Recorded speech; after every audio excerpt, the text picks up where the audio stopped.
Welcome back to Norton's Notes. We are excited to welcome Mr. Rob Davis, our activities director here at Smith Cotton High School. He is in charge of all junior high activities also. We're going to talk to Mr. Davis about fall activities, how everything's going with the changes put in place from the district and MISHA. So, Mr. Davis, how are fall activities going? Have you noticed I've developed this summer a balding head? Yes, and I've got a little more gray. I didn't have that beforehand, but it's coming now. Actually, I couldn't ask for things to be going better. Our coaches are well educated on what they're supposed to be doing, and they've communicated that to the kids, and the kids are excited to be back, so they're doing whatever they need to do to keep back, to stay back. So everything's going well. The practices I've seen have been going tremendously well. They're doing everything they're supposed to be doing, so I'm excited. I would agree. I went out to practices this morning, and it looked like everyone is excited, including coaches. And if that's okay on the second week, and they're not yelling at each other, that's a good fall activity. Absolutely. So, go ahead. No, coaches and kids have been out of service for the last 5 months. So any opportunity they've got to get out there and be around each other, they're excited for. So I think we could have asked them to do just about anything, and they're excited for that opportunity, and they're going to do whatever it takes. With all the precautions we have put in place and the changes we have made to make sure our student athletes and activity goers are prepared, ready, and healthy when they come to practices, how are your coaches holding up? You know what? Coaching is a stressful job by nature under normal conditions. So obviously there was a little more stress involved this year with everything that they've got going on. They're being asked to do things that they weren't trained to do. So there was a little stress involved, but you know what? They're gamers, and they're excited about the opportunity too, like I said, and they're doing everything it takes. And each morning's a new day, and they wake up and they go out there and do exactly what they're asked to do. So they're holding up extremely well under the circumstances. I'm extremely proud of all of our coaches. I would agree. So the big hot topic and questions we have seen on social media as we've reviewed it, what are activities going to look like for our families, for our students, and for community members? What's it going to look like? So it's a delicate balance between trying to keep everybody safe, but also understanding the importance of allowing parents and spectators to come out and watch their kids and their athletes. So we've tried to strike that balance and come up with some type of compromise to make sure that we're honoring both those things, safety and the importance of our community to be able to come out and watch our sporting events and our activities.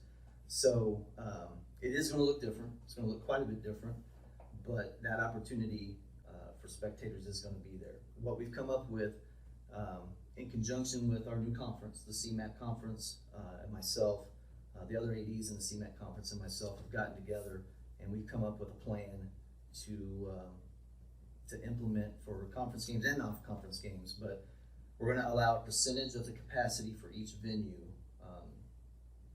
for each event. So for instance, our facility holds 3,000 people. So we're going to allow up to 1,500 people at that event. And the way we decide what 1,500 people get to come to that event is based on an entry pass system.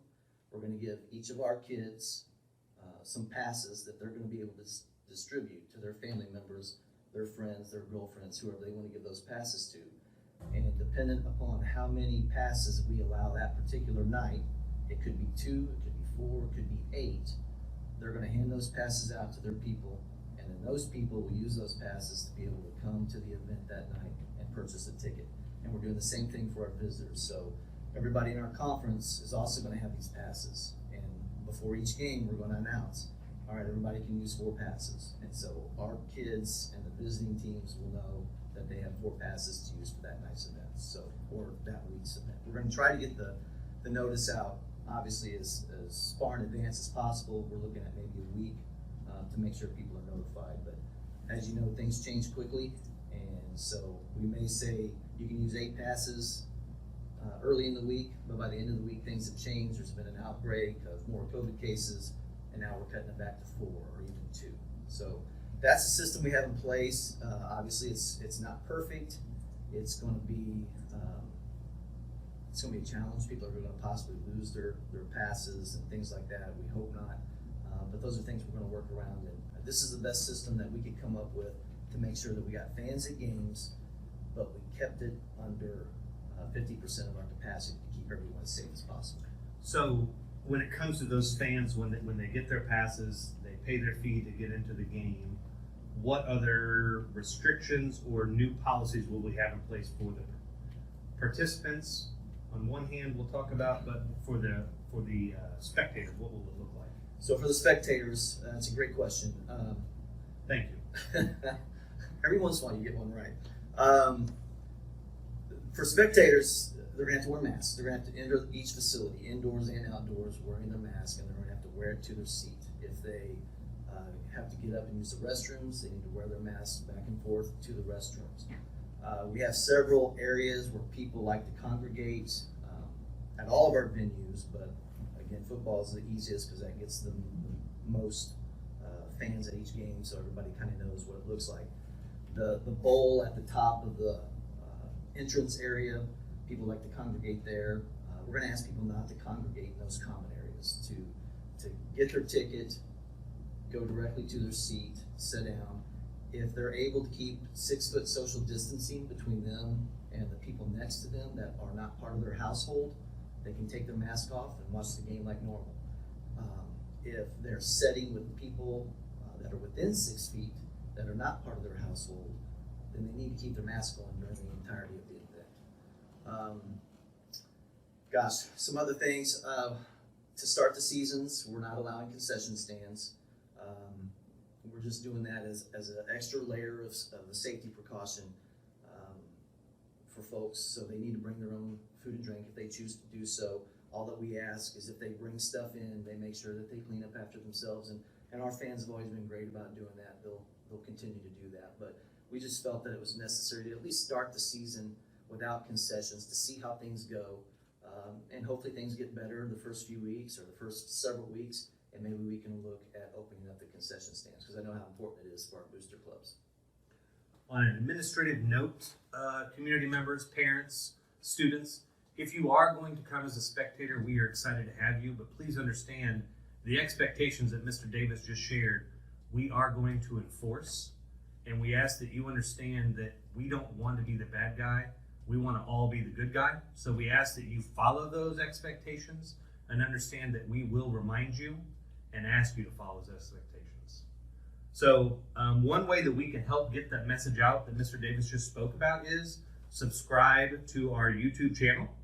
When you subscribe, you can also share that on your social media outlets so we can make sure that everyone in Tiger Nation, Tiger Country knows about our expectations and understands. So I'm number 9 on Billy's list. He's a member of the band, and I'm number 9. So I didn't make the cut this week.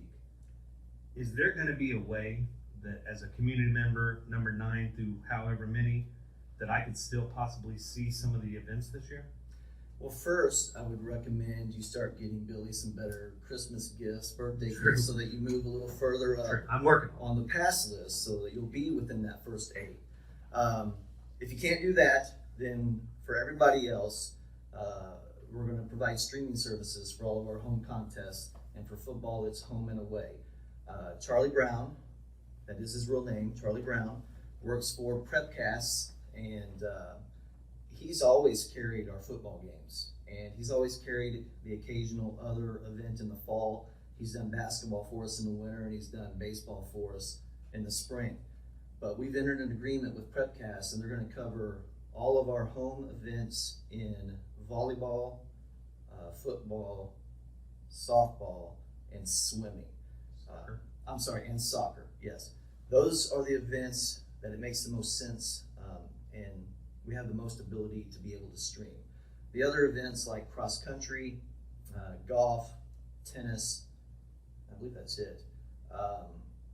First of all, we're not having any restrictions on fans at those events. Just because they're outside, they're really spread out.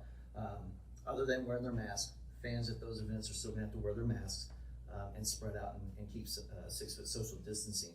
But we're not going to restrict the number of people that attend those events. So that's why and plus you can't stream a cross country meet. You can't follow every runner around with a camera, obviously. So that's why Charlie and myself and the other administrators decided which events we would cover. But anyway, we're excited about that opportunity. Mr. Satman, our communications director, is going to make sure the word gets out to our community for each of those events. We'll have a schedule that we're working on with PrepCast. We'll make sure that schedule is posted prominently on my website so people will know where they can go to find all of our games, at least all of our home games.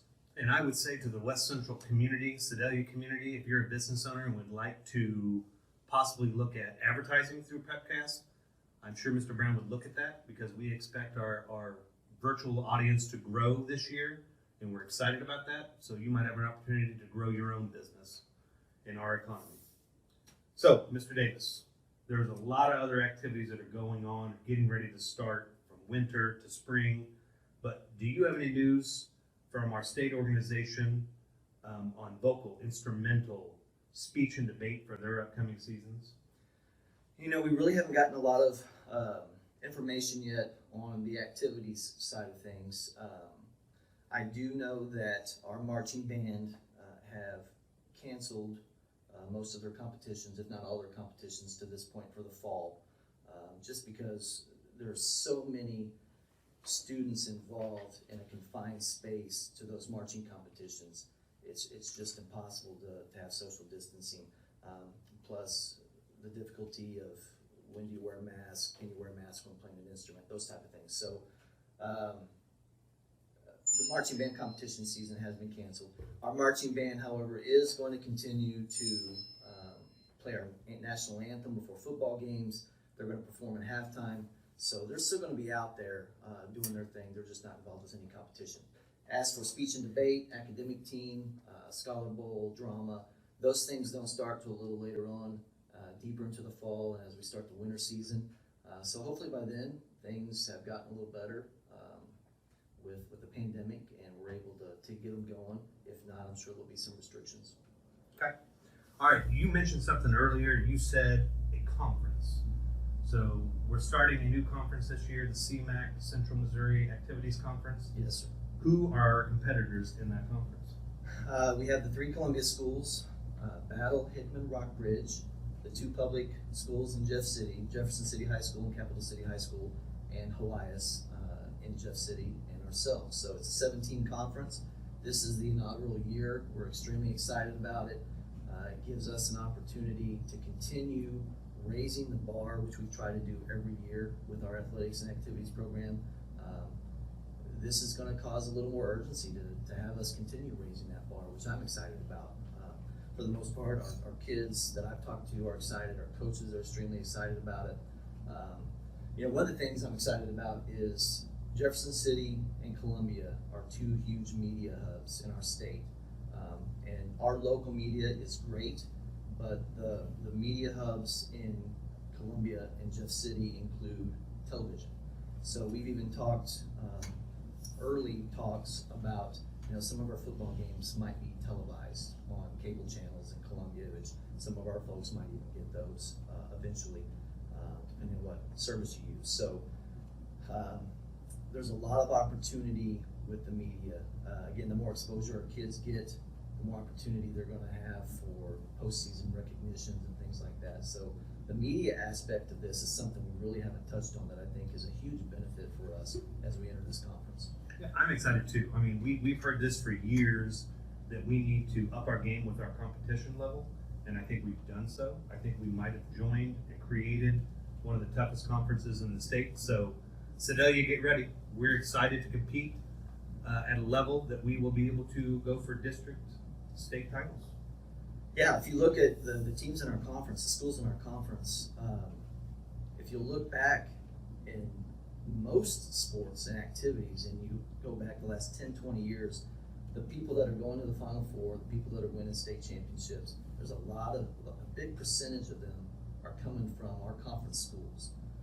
And that can't help but force us to continue raising that bar. We've likened it to Mizzou leaving the Big 12 to go to the SEC, and it's something similar to that. The West Central Conference was a great conference for us. We enjoyed it. It was a good fit at the time, but we want to keep growing, and we want to play the teams that that we have to eventually face in districts and state competitions anyway. So forming this conference, at least in my opinion, was a great move for us. Agreed. Well, that's all we have for you today. We hope we gave you some information that you can use to better educate yourself and others on what is going on here at Smith Cotton with our activities this fall. We're excited to stay safe, be in school in person, and participate in our activities. So with everyone working together, we think we can meet all those goals. And we, once again, until I get a better tagline or a whatever, Norton out.